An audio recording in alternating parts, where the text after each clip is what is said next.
Hello there and welcome to my channel. In my previous video I demonstrated a paper prototype that I made for a course 2202 lab assessment.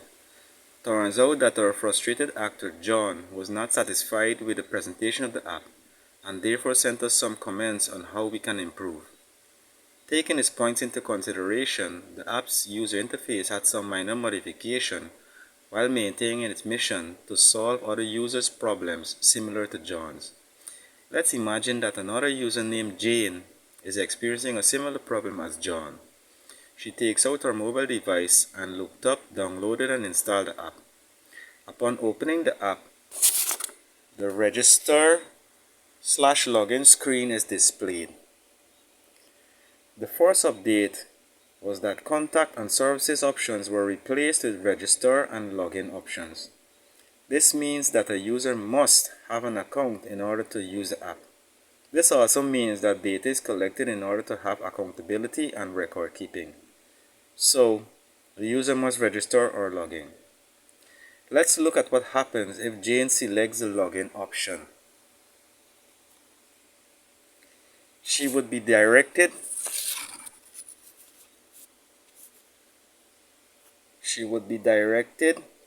to a login page that requires her to enter her username and password.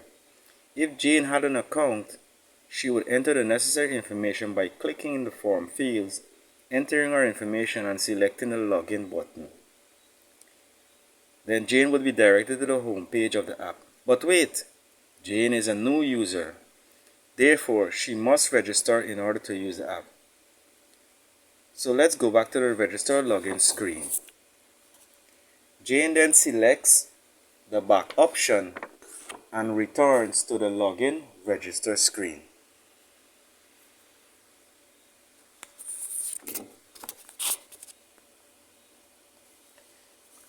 She selects register and is taken to the new user registration page.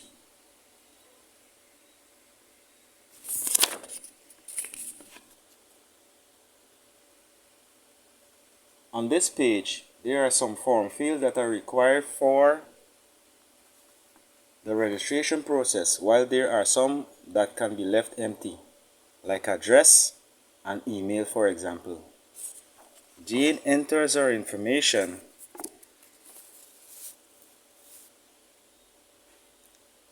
creates a username and password and then selects the register button.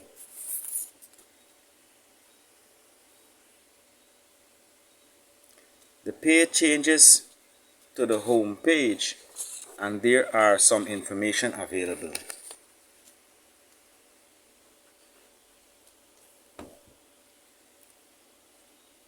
On this page, there is the company logo, the navigation menu, a sign out option, a search option, and the services offered by the company, all of which are changes made to the previous interface.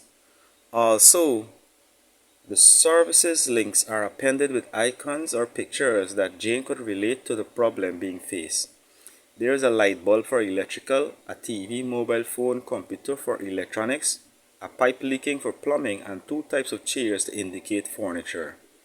If Jane was already an existing user and had requested for some service, she would be able to select the request status menu option for information on her previous request, but we will look at that later.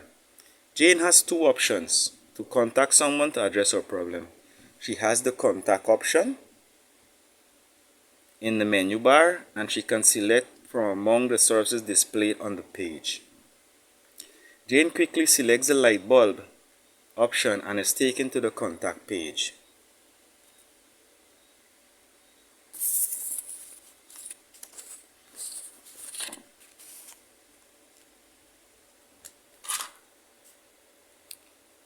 On this page, Jane is presented with some select options that she can use to assist her in requesting a service.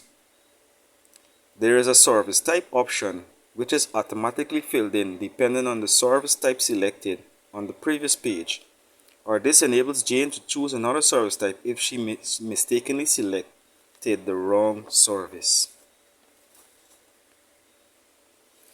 All the other select options that follow below are related to and would change based on the service type.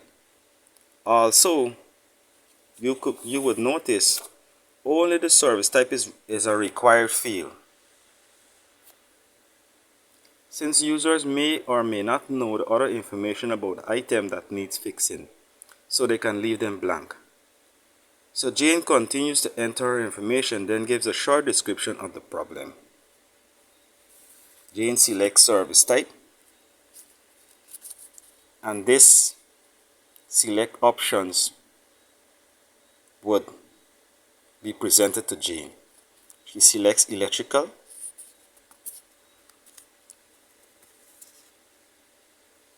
she selects item type,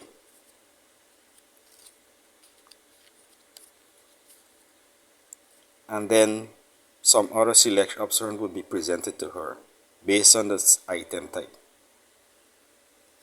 She selects model. Again, she is presented with some information that can assist her with choosing the right model. She selects brand, and here she can choose the type of brand that relates to the item. She enters some description of the problem based on what she has experienced, and then she selects the send button after completing the form.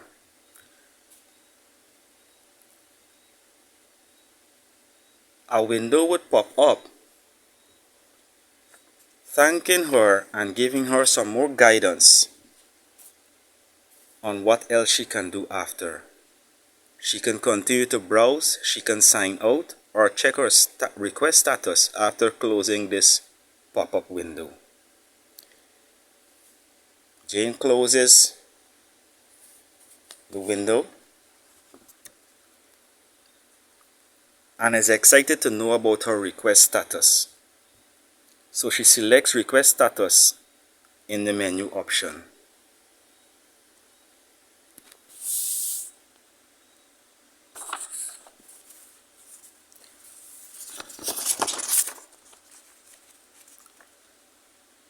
Jane is excited to know about her request status, so she selects request status in the menu option.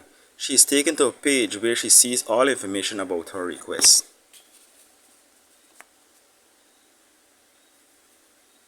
If she had a problem with something in this table, Jane could select the link at the bottom that says Contact for more information. And she would be taken to another page where she can use the reference number of her request and send the company a message, a query, or a comment.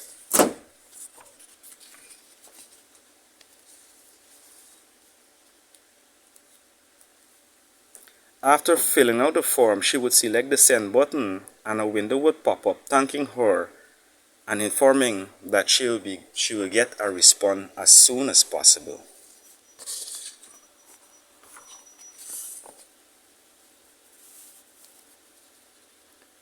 But Jane is satisfied with the information provided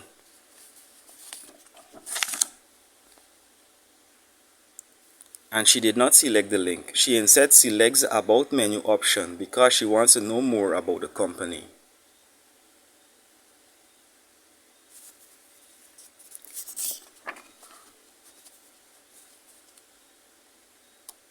On the About page, Jane reads about the company's mission, a more detailed background on the types of services offered, and profiles of various staff that deals with the services. That's here below. Jane has lots more things to do on her mobile device, so she selects the Sign Out option and is redirected to the Login Register page. She closes the app and leaves to tend to other things. Happy Jane.